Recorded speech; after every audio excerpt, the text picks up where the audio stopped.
You want to have an easy daily routine with your child, but your child is very picky. Nothing works for them. Clothes are too scratchy, the foods they don't eat it, they're picky, they're sensitive, everything is a drama. And you are like, okay, is there a way that I could make my daily routine a lot smoother with a picky child, with a sensitive child, with a highly sensitive child? The answer is yes.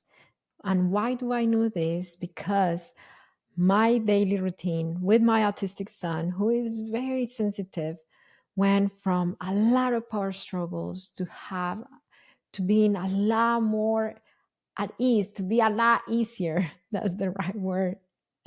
In just a few months until I understood what his sensory needs were. Hello, welcome to another episode of the Parenting with Understanding podcast. This is your host, Marcela Collier. And on this episode, I'm going to give you a class on sensory needs. So, if you have a sensitive child who avoids clothes, wearing clothes, who avoids food, who everything is a struggle to get them to brush teeth, to get them to get dressed, to get them to brush their hair. So you have a lot of an easier time with them by understanding and meeting their sensory needs. After this class, you are going to know exactly why they are so picky, why they are so sensitive, the behaviors it may come with it, what are their sensory needs, and how to meet them to have an easier life with them.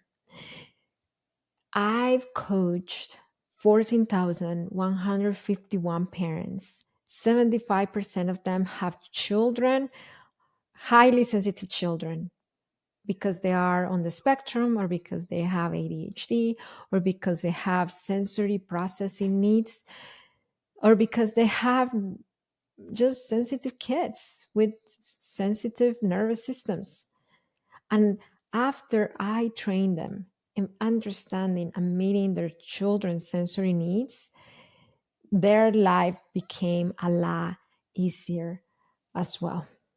So before I go there, if you've been listening to the Parenting with Understanding podcast for a while, and if it has given you transformation, information, inspiration, would you give us a positive review? Just open the description of this podcast episode, write your 5-star review, hopefully, and that will help us get to more parents of sensitive kids. So, first things first, why is my child so picky? How come everything is a struggle? It's due to sensory needs. So, if you have a child who's they refuse to wear clothes and they refuse to brush their teeth, comb their hair, anything related to having a sensory experience, because if you think about it, hygiene, getting ready, eating, all those activities are high sensory experiences. It's because they have over processing sensory needs. So, what are over processing sensory needs? Is when their nervous system is very sensitive to sensory stimulation. Is so sensitive that when it happens, it may feel overbearing, it may feel like too much, it almost may feel as almost painful for the child to feel that scratchy clothes or to brush their teeth or to comb their hair. It does not feel as other children may feel it who are not as sensitive when it comes to their sensory, their sensory receptors. So what happens here? What happens? We have seven senses.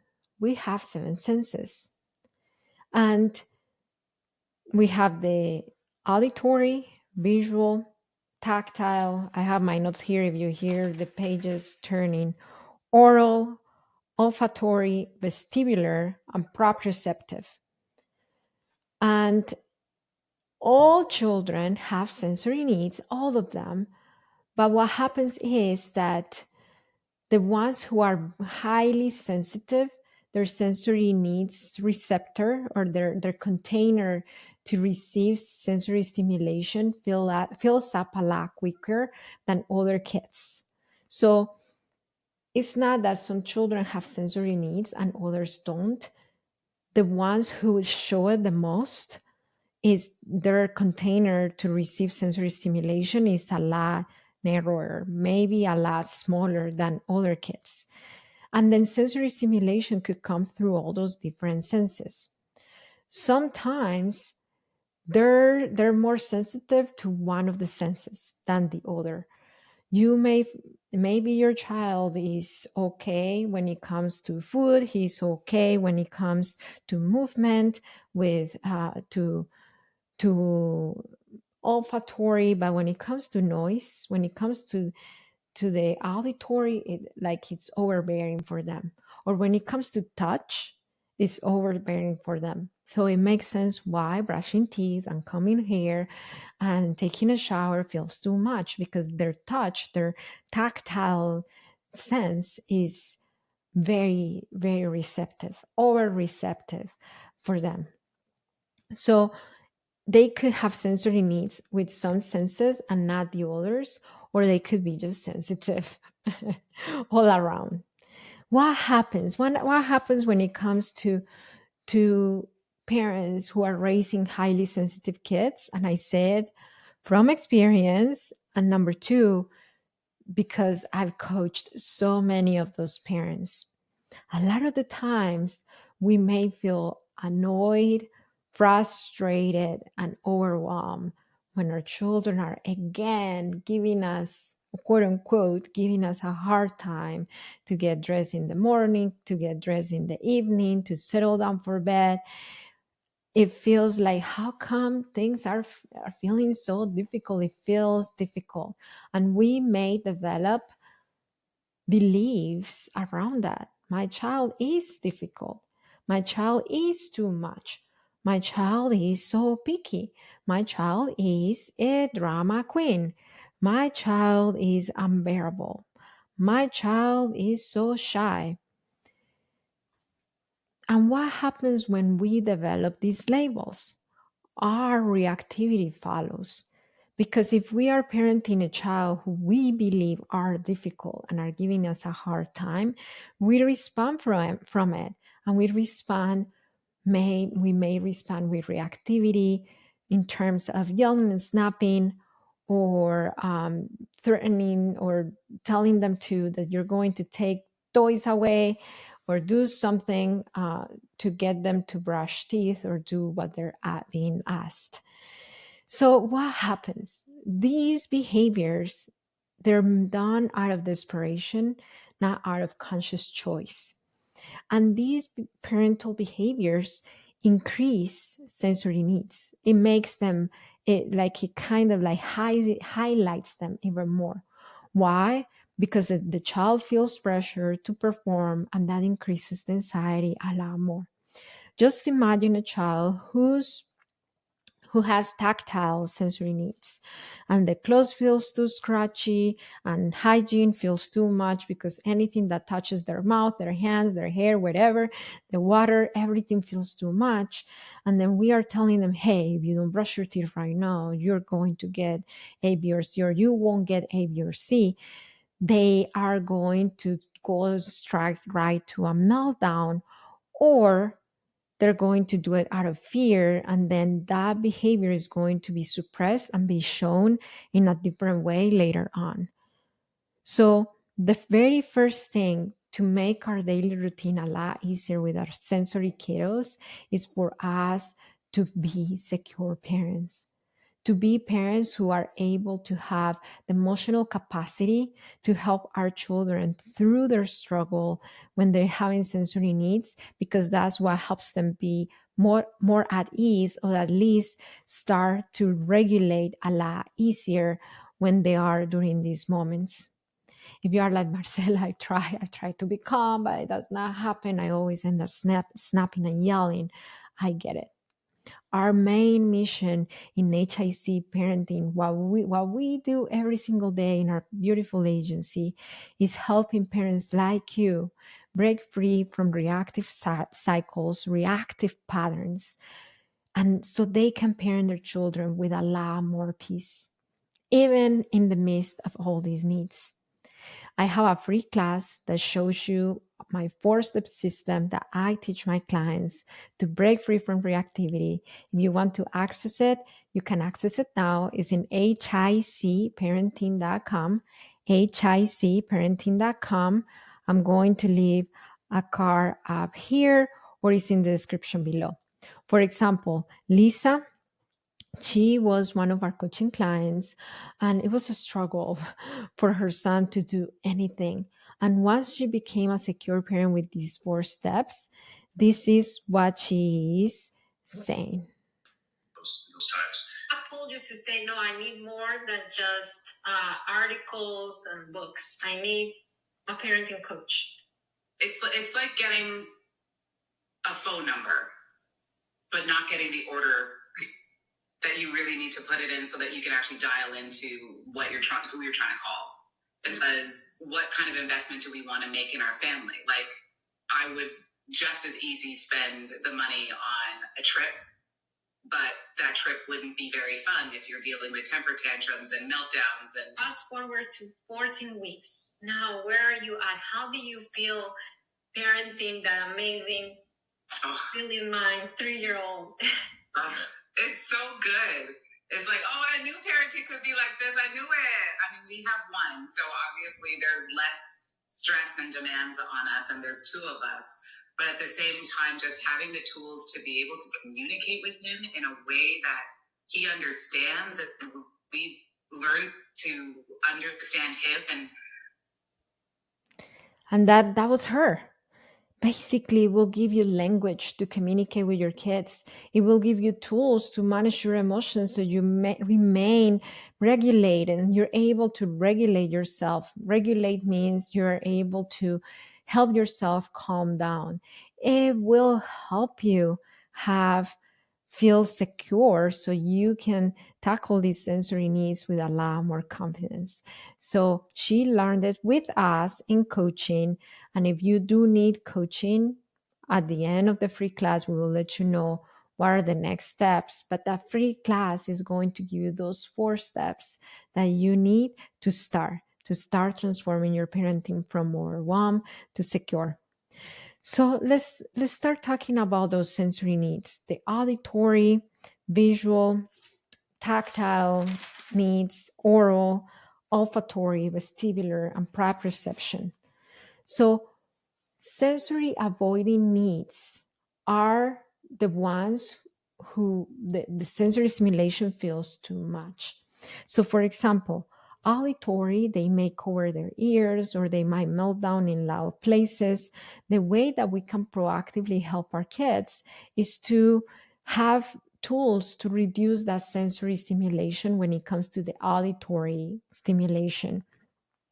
If you are able to see it, because you're watching from YouTube, I'm holding right now my noise canceling headphones.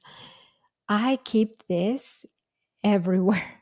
I keep this in my office. I keep this in my twin's bedroom. I keep this in the car. I keep this in my purse. I have several of this because my son's sensory needs, one of his biggest sensory needs is the noise. And when it comes to auditory, it's not just the noise, but it is not just the volume of the noise, but it is as well the overlapping noise. And that's for example me. I have that kind of sensory need. I get more overwhelmed when I hear overlapping noise than when I hear a loud noise. When there are too many conversations on the background, I'm trying to concentrate in one. That gives me a lot of overwhelm. That's why I don't go a lot to baby showers or birthday parties, because you get that a lot in an unstructured environment. So that's auditory. Visual is the bright lights. If they avoid it, if they don't want to go outside, if the sun feels too much, if certain lights in the house feel too much. The tactile is the what how it feels things. So the hygiene, the the hygiene activities, the getting dressed, all the things related to touch, that could make it worse for kids who have that kind of sensory need. The oral is the picky eaters, but not just a regular picky. For example, my son, he is not regular picky. He is so picky that he goes to feeding therapy to help him with that. So I wanted to go there. Sometimes what we do to help our children with their sensory needs is not enough to help them. Maybe your son or your daughter needs occupational therapy. Maybe they need speech therapy. Maybe they need feeding therapy. Maybe they need physical therapy. So we are not the responsible. It's not on us to meet all our children's sensory needs because we might not know how. And it's okay not knowing how. I'm a parenting coach, and my son went to feeding therapy for 2 years. Okay. So the vestibular, the proprioception, vestibular is movement. I'm big, big, big when it comes to this one. Like that's my biggest sensory need, considering that I'm an autistic person with ADHD. And if you have a child with vestibular sensory needs, which is the movement, things that move out of their control may feel too much. Example, cars. So if you get a lot of car meltdowns, that might be the explanation. Your child's vestibular sensory needs. That's me. I think I get sensory meltdowns every time I get in a car. If I'm not driving it, I will get some form of meltdown. Maybe a little lowercase meltdown, sometimes uppercase meltdowns. But if I'm not driving that car, I usually get meltdowns. So what do we do? As secure parents, we remain secure knowing that it's not us. We did not cause our children's distress, it's their sensory needs, and we help them reduce that stimulation.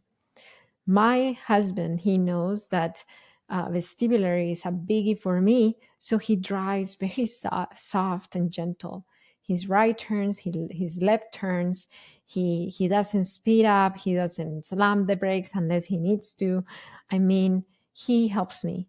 So maybe that's what your child needs, to not go into an uppercase meltdown every time you guys go in the car. The proprioceptive sensory needs is how my body feels inside. So if they're complaining all the time about stomach aches, about headaches, about it's not they're manipulating you to not do their chores. It's that they might have proprioceptive sensory needs, which is that they feel the inside of their body way too much. They feel a lot. They feels a lot. Their digestive system, they feel it a lot. Their respiratory system, they feel a lot. Their head, they feel it a lot. They feel things a lot. My son has that. And when he gets a cold, oh my gosh, he lets us know because he's so uncomfortable and stuffy, and he manifests it a lot more than his twin, because he is very aware of what's happening inside his body. So proprioceptive children with those needs are not manipulative. It may seem like it. How come you're always complaining about about stomachache? Nothing's wrong with you. I already took you to the doctor. Nothing's wrong with you. Or you're always complaining about stomachache when I call you to do something. Like, if it may look and seem manipulative, but it is not. So, how do you meet your child's sensory needs? Basically, by being aware of them and help them reduce that sensory stimulation. By you being a secure parent and understanding that it's not your fault that your child has sensory needs, and that they need you to feel to be a calm, secure adult to help them. If this podcast episode helped you, gave you understanding of why the daily routine could feel too much, and how to help it reduce it, in terms of like making it feel a lot smoother when you want. Because if you learn that maybe it's not that uh, my son just is giving me a hard time to get in the car. He might have sensory needs. So maybe reducing the noise stimulation inside the car, or maybe driving gently. If you had those little aha moments, that's the sign for you to share this podcast episode with another parent friend. They need to know this as yesterday. They need to know it, and they're relying on you to send them this podcast episode because they will not be able to discover it otherwise. So stop what you're doing, share right now, hit the share button, and send it to a friend right now. And I want to tell you that it only takes understanding of your children's needs to raise secure parents. I'll see you on our next episode of the Parenting with Understanding podcast.